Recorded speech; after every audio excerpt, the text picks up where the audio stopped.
Lock yourself away with a true crime podcast. Who is it that's missing? It's my dad. Dead Man Running. They're now searching for a wanted man who may have staged his disappearance to escape justice. Intrigue to catch a scorpion. I'm going to try to track down one of the biggest players in this trade in Desperate People. A very British cult. They are brainwashing people. For Most Wanted podcasts, listen on BBC Sounds. BBC Sounds. Music, radio, podcasts.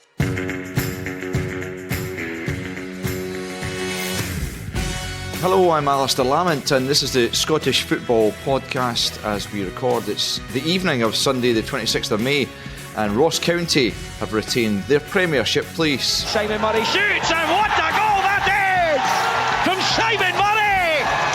And that's how you keep your place at the top table. We reflect as they rout Raith Rovers in the playoff final. The last silverware of the season has also been handed out. I still get goosebumps thinking about it. There's no shying away from saying it. I've been a Rangers fan since I was a young kid, so to have moments like this with this special group and staff, it honestly could bring a tear to my eye because I love this club so much and I always have and I always will. You'll hear how Rangers won their first ever Women's Scottish Cup and... Bernardo evades Vaskin. Now he's going to have a go here. Butland spills it and he scores! After Celtic sealed the double, we'll discuss where the men's final was won and lost. This is the Scottish Football Podcast from BBC Sports Scotland. Well, I'm joined for this episode of the Daily Football Podcast by former Scotland keeper Gemma Fay. First of all, how are you, Gemma? I'm good. Good show. Pleased to hear it. You're looking very refreshed, actually. Have you been on holiday? I may have just recently gotten off a plane from St Lucia, yeah. Okay. So I had the unfortunate task of watching the Men's Cup final yesterday on a beach bar. Poor you. Well, Jordan Campbell of The Athletic also joins us. Jordan, have you been anywhere quite as exotic as St Lucia in the last weekend or so? No, I'm looking a lot more pale than Gemma, I think. Sadly, I had to watch it from Glasgow. London's not getting much sunshine just now either, so no, sadly I'm in your boat, Al. Well, I'm not quite as pasty as you, but there we are. Anyway, so much to get through with Jordan and Gemma, but first let's run through the latest Scottish football headlines. Rangers have won their first ever Women's Scottish Cup with a 2-0 win over Hearts in the final at Hampden. Ross County have retained their place in the Premiership after thrashing Raith Rovers 4-0 in Dingwall. The aggregate over two legs ended up 6-1. Immediately after the game, Don Cowie was appointed as the Staggies' permanent manager. Sticking with playoff drama, former Scotland defender Russell Martin has led a Southampton squad blessed with a number of current Scottish internationals back into the English Premier League, next to a 1-0 win over Liam Cooper's Leeds at Wembley. And on Saturday, Adam Ida's 90th minute winner was the difference between the old firm as Celtic lifted the men's Scottish Cup. Okay, we'll begin with Sunday's action, and before we get on to the Scottish Cup, let's talk about the Premiership playoff final. 4-0 to Ross County today. Jordan, they went in obviously with that 2-1 advantage from what was the away leg for them the other night in Kirkcaldy. Did you expect it to end up quite as convincing as it was in their favour?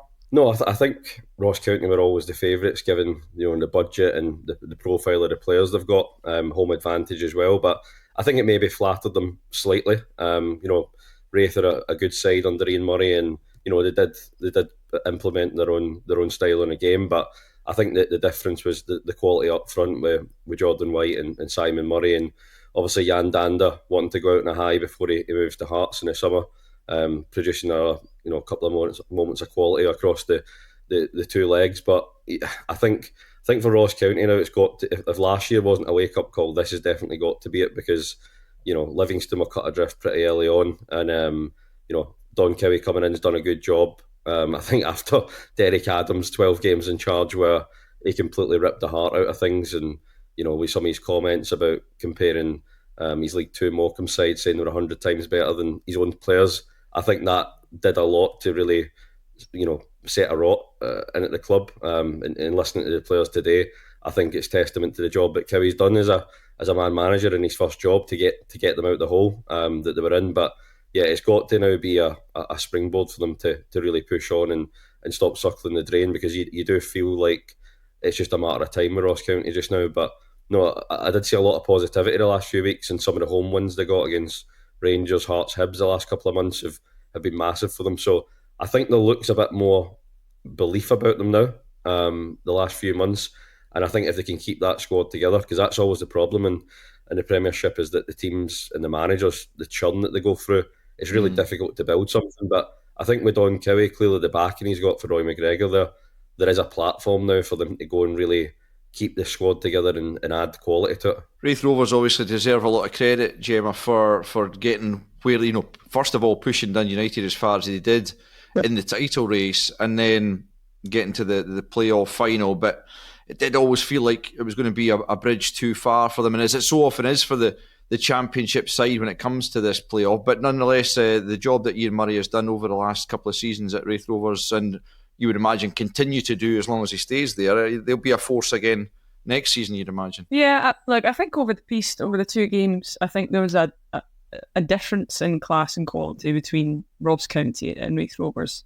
And Ross County, what Raith showed in spells, especially the goal that Sam Santon scored in the home tie, was the type of football that Ian Murray likes to play. And it's been interesting. I've been listening to a lot of what the fans have been saying, and it's quite an interesting listen around about how they understand there's a project happening at the club. Talk about I actually played my final Scotland game my final Scotland game at home at Stars Park, and I remember the changing rooms bloody awful. I believe that bath is now gone. So there's a lot of transformation that's happening in and around the club. And what I understand is this is part of a journey, and actually them getting to this playoff final, and even if they were to win, that was probably way ahead of schedule for their plan. And I think that's really refreshing to listen to and hear from a fan's perspective, the buy-in to this idea that not everything's going to happen overnight. If we want to make it sustainable, and if we want the club to be secure moving forward, and we want to get to where we want to get to, and most importantly, stay there, it's going to take time and it's going to take planning. So that was really interesting to hear. That being said, as a footballer and a football manager, you just want to win. You want to play in the best league. You want to play against the best teams. And they'll be disappointed. I think that Ian Murray thinks that they could have done better, and they could have done better, I think, in patches, but I still think Ross County were too strong for them. But Ian Murray's been given time to kind of build the squad a little bit. I think he'll be given more time to build that squad even more, and I think that they will look to really challenge, in his own words, not for the playoffs. They don't want the playoffs next year. They want to win the league. And that mentality, I think, will stand them in good stead. Going back to County and the appointment of Don Cowie, Roy McGregor saying after the game that he was always going to get the job regardless almost of what happened at the tail end of the season. But he does come across, Don Cowie, as really assured character, very calm guy, a very pleasant guy to deal with as well. But I mean, I guess none of those particularly count. He's clearly got the mettle to be a good quality manager as well, Jordan. No, he definitely has. And as I say, I think 16 points for his 15 games. If you extrapolated that across the whole season, they would have been comfortably 10th. So I think when you look at that, it's never easy for a coach to come in. It's never easy for a coach to come in after the January transfer window, never mind when what happened with Derek Adams and what that did to the atmosphere. So I think for him to come in and rescue them like he did is the best sort of start you could really hope for. And it was refreshing actually to hear him say that no matter what happened, we had appointed him as our guy, a young manager at 41, obviously a great playing career at the very top level. So, I think it is exciting when you look across Scottish football. Gemma's talking about Raith Rovers and wanting to build under Ian Murray. The other week we were talking about Rhys McCabe at Airdrie and the job he's done there. The team's actually playing progressive football. They're building young squads. People are being given a bit more time. I still think you look right down the SPFL, and the managerial numbers of how many actually make it through a season is pretty sad, really. There's just no real long-term plans across the board, really. So I think there is a culture change slowly happening where teams are realising that there's no point in just chucking money at it or sticking or going with one manager then another completely different style and then back and forth.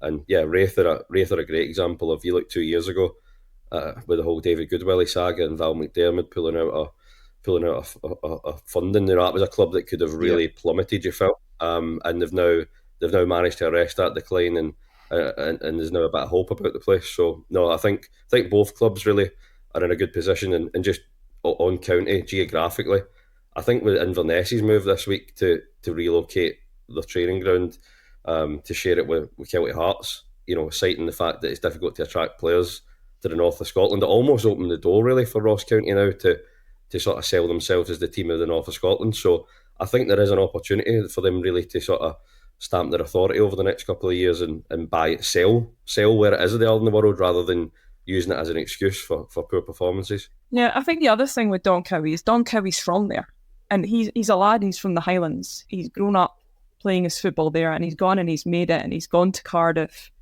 and he's become a top player, he's become an international footballer, and he doesn't have this preconceived idea about what is north of the Forth and the limitations around it. He looks at things completely in the opposite way. And I think also one of the most important things is understanding what the players think and feel about the manager that they have in place. And I've listened to 2 or 3 interviews this week, and I think Jordan White summed it up, and he used the word about 15 times in the one interview, which is the word togetherness. We want to really come back and make another statement, because as I say, we don't want to put ourselves in these positions, because the more you're in them, the more chance you're going to have probably it not going your way. So we want to just keep improving and doing that. But listen, like I say, the gaffer's really got a togetherness with the team, and I'm delighted. He must now get the job on a permanent basis, surely. Yeah, well, listen, I think he's done everything he was asked of, and he's been great. Listen, he's been great with the boys. It's no easy sometimes when you're not on the team, but he keeps you on side and he keeps a real togetherness, and everybody's in it together, and that's what he brings. And the word togetherness, when you put that word in place and then you look at what they've been doing on the field, and then you listen to how Don Cowie speak, and you listen to the chairman, you listen to people around the club, that's just the word that sums up what he's managed to do in such a short space of time since February, coming in to turn our club around, and it's not turning our club around, it's turning mentality around and turning a group of players around to believe in themselves, to understand what they can achieve if they are together. And I think with Don Cowie, I actually think Ross County are on to win it, because I don't think he ever knows what the limit is. There's no limit for this guy. He always wants to be better. He always wants to go further. He always believes others can go be better. Others can go further. And I think that's going to be a breath of fresh air for Ross County, and, as you say, for football in the north of Scotland. This is the Scottish Football Podcast. Let's move on to today's Scottish Cup final. Rangers picking up their first Women's Scottish Cup with a 2-0 win over Hearts.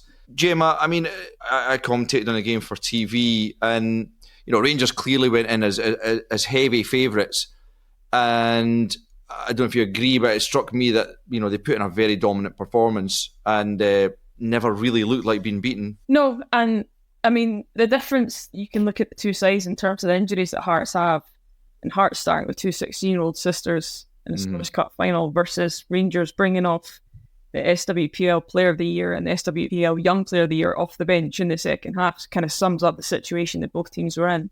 Rangers absolutely stacked full of talent, and Hearts doing extremely well to stay into the game when they did. The one thing which I found really strange was that the change in structure from Rangers when Joe Potter took Midag off and went to a 3 at the back when they were 1-0 up. Mm-hmm. I don't know whether or not that was to make it more interesting for the neutral fan, because it certainly put a bit of pressure on. It eventually played off them. But yeah, as you say, it was a more than dominant performance from Rangers. They did well to finish it off in the end, and 2 trophies, missing out on the title, which will be the thing that's hurting them the most in goal difference. But they lost that. They didn't perform. So it's good for Joe Potter and our team that they've managed to produce the goods when they need to. And what about Hearts? I mean, Eve Ollard was saying, that there was no pressure on them. It was a success in a way, just being there. They would have probably wanted to make more of an impression on the game, I guess. But just looking at the kind of wider picture for them, they have made huge progress in the last couple of years. Can they then go the extra step? And because they're talking about trying to do away with this idea of the top 3 as it stands right now. Can they do that? Well, 19 points behind the top 3 says no right now, unless they put some more significant investment into the squad in the next season. Although, sorry, just to interrupt, but that narrowed that gap from, I think, 29 the previous season. So you would say they've got a little bit closer to Glasgow City as it was. But 10 points in another year is quite difficult if you don't change something, because City will have to go through a rebuild as well. We've already seen a couple of players leave. Anna Oskarsson's gone, and some others will go as well. Fiona Brown is out. She made a big difference when she came back in. You don't know whether or not Joe Love will continue, etc., etc. So you would imagine the top three will not stand still because they can't afford to stand still. With Hearts, and it was really interesting, Anne Budge did an interview at half-time in the match talking about how, and this is a first, Eva Ollard doesn't come and ask for the moon. She's very reasonable with her asks, and that works well with the club. And that's really respectful, and they're all bought into the same project. But at some point, you have to think that Hearts need to roll the dice. You're either going to go for it or you're not going to go for it. And I think Hearts are getting really close to that point where if you continue just to do what you're doing, you might get there in 10 years, but everybody else is going to kick on again. So at some point, you need to make that a little bit of step change in investment and say, right now, we're going to put a little bit more into player recruitment. Because I actually think the setup and what they're trying to do around about, I know they're looking at training grounds and all that kind of stuff, integrate the club. The one club idea is good and they're bought in. But I just think in terms of that player recruitment, we saw how shallow they were today when they picked up some injuries. And yes, that's why academies are there. I get that. Yeah. But they were probably another 3, 4 or 5 quality players off being able to challenge into those top 3, I would suggest. Jordan, just briefly, I know that when you were up covering Rangers for the Athletic, that you did cover the women's setup to a point, just at a time where Rangers were doing exactly, I suppose, what Gemma's saying that Hearts maybe need to do. Clearly, they took that step towards professionalism, but they're clearly built on that as well, bringing Joe Potter in, the investment they made in the squad, and what Joe Potter wants to do next is to go and try and make an impact in Europe as well. But Rangers have made that step forward, haven't they, in terms of their commitment to women's football? Yeah, I remember. I think it was about £1 million investment back in 2019, and I think the important thing, which Gemma will obviously understand as well for her playing career, is that they opened up the full facilities to the women's team as well. It was a proper one club philosophy where it wasn't just paying it lip service and saying, well, we're going to make it professional, but what does that actually mean on a day-to-day basis? So they were getting access to elite facilities, gym, nutrition, all of that stuff to really up the level. I think obviously European progress is the next step. You really need to be making a dent in that to attract players from further afield as well, because even behind the scenes, I think Scottish clubs in women's football as well as men's struggle to keep the best talent, whether that's on the pitch or off the pitch. It gets sucked down south, and I know that's happened at Rangers the last few years as well, even behind the scenes. So I think if you really want to try and build something, you can't say, right, we've done something in 2019 and then rest on your laurels, because people will overtake you out with Scotland as well. It's very easy to look across the city to Celtic, or look across at Edinburgh and see what they're doing, but you need to also compare yourself to what's happening down south as well, because you're not going to be able to bring through the next best Scottish women players and keep them in Scotland unless you've got something to actually show them that they can make the same development in their career as they could go on elsewhere at 16, 17, 18. So, no, I think it's good that Rangers led the way, and they've clearly got some success to show for that. But yeah, I think missing out on the treble will have been a painful one. But yeah, they managed to end the season on a high note.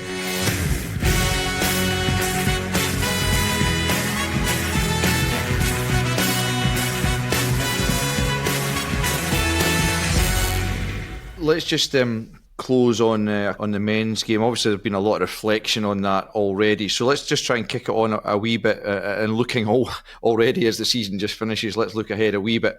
From a Celtic point of view, first of all, Gemma, a successful season without doubt when you look at the silverware.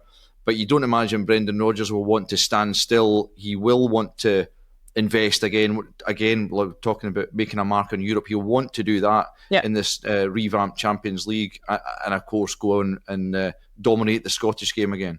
Yeah, and that will be dependent on him filling a few key positions, or keeping a few key positions is probably a better way to put it.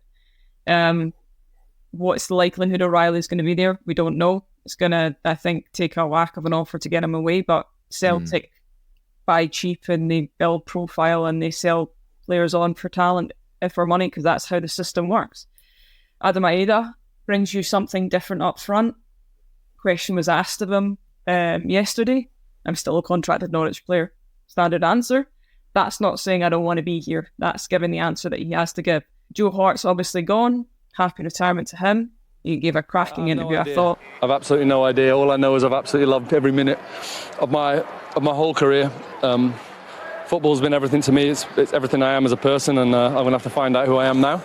And I'm sure I'll miss it one day, but right now I've just got so much joy and so much thanks to give to everyone who's made this special for me.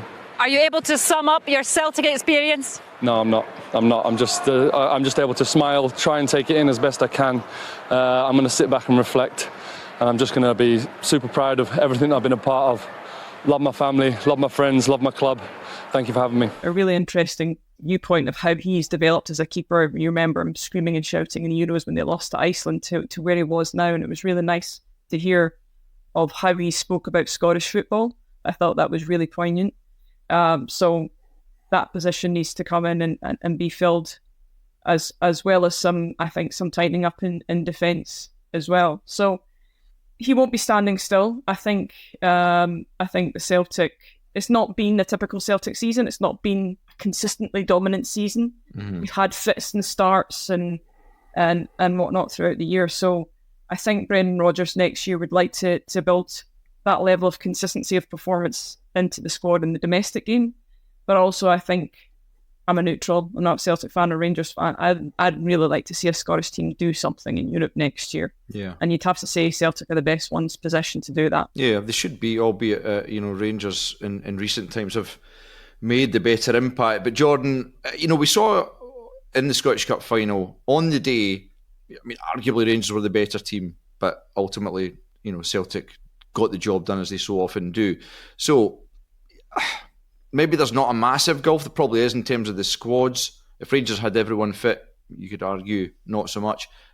But looking at the whole thing, how big a rebuild job is Philippe Clement got on his hands, and how much of it is he going to be able to feasibly do in one summer? It's a huge rebuild, but I think it's now the third consecutive summer where you've been saying the exact same thing. And Rangers are now stuck in this sort of poisonous cycle where they commit to a manager in the summer, give them the funds to reshape the squad in a different style to what the previous guy was. They get 3 months in, lose the first 2 games to Celtic, everyone panics, the board pull the trigger, bring someone else in, he gets a brilliant bounce for the next 4 months, it gets tight again, and it's got this sort of, there's a mystery, or maybe there is a title race, but I always thought the whole way through that, it was amazing what Clement got for 4 months, but there was always an inevitability that Celtic have the better players and that they would, in the final stretch, have the mentality to do it. And I think that is really, it's got to a point now where if you're doing a rebuild, can you still rebuild with Tavernier and Goldson and those guys who have been through everything? They've been through every rebuild.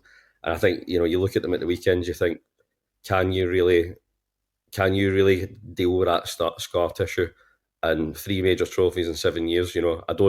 I don't know how realistic it is for Tavernier still to be a fundamental building block of a future Rangers team, because for his own sake as well, I think you look at the stick he's getting from fans, and it does feel that there needs to be something needs to happen there. But you can look at Clement, you can look at Niels Coppen, who's been brought in to do the recruitment, and you think there's not to do the job that you need to do and completely build a new squad. Who are you going to have to? Who can you sell to bring in the money? And it might be the difficult decision is that you need to look at Butland or you need to sell Sterling before probably you're ready to sell him or a Diamonde, who have come in and done really well. But where else are the saleable assets? You look at people like Cantwell. You think he's a good player with some quality, but is he someone to build a team around? And I think Clement probably looks at the squad and struggles to put 11 names down that he thinks he can hang his hat on. So I think it has got to be root and branch reconstruction in the squad. But again, you might be sitting here this time next year because the same pattern is happening over and over again, and the people who are deciding in the boardroom have been the same for many years now. So I think for Rangers fans, they are now looking at it, and it's almost in danger of becoming apathy again, because Celtic are now in 3 in a row. they're 1 year away from drawing level with Rangers on league titles, and that sort of mentality of stop Celtic, short-termism, not building your own, getting your own house in order. I think that's now in danger of Rangers being back to where they were exactly before they won the league with Gerrard. So, yeah, it's very strange because, as Gemma says, Celtic look primed to make a dent in Europe compared to Rangers, but over the last 5 years, Rangers have been exceptional in Europe. Got the coefficient up to a point where the league winners got automatically into the Champions League, and they never actually reap the benefits from their own hard work. So they've really stuck in a cycle just now where that revenue gap is still there, 20-30 million gap. And I think that is very difficult for them to bridge if they're not regularly winning the league. Can I just caveat with it, just to say it to all the Rangers fans, you guys have done awesome. Just to say, like I said, the no Scottish team had. I didn't mean that. I meant, I think Champions League, I'd love to see a big Scottish upset. Group stages, qualifying out, that might be a big ask. But just when it comes to Europe, I look at it, and I'm probably one of the very few people, I look at it as a Scottish team in Europe. I don't look at it as Celtic Rangers. Many others wouldn't. But just to caveat, well done Rangers fans. You guys have been awesome. Don't worry, I'm sure no one was going to pick you up on that. Anyway, listen, I'm afraid time has beaten us, as it so often does. Many thanks to both Jordan and Gemma. Thank you for listening. The domestic season may be over, but no rest for us on the Scottish Football Podcast. We'll still be with you bright and early every weekday morning as we keep you up to speed with all the latest news in the national game and, of course, build up to the Euros. So follow or subscribe wherever you listen so you don't miss out. Bye for now. Just a quick reminder, the Behind the Goals podcast is available every Tuesday with me, Rachel Corsey. And me, Leanne Crichton. It's your one-stop shop for our take on everything that's happening in the world of football. Just head to BBC Sounds or wherever you get your podcasts and search for Behind the Goals.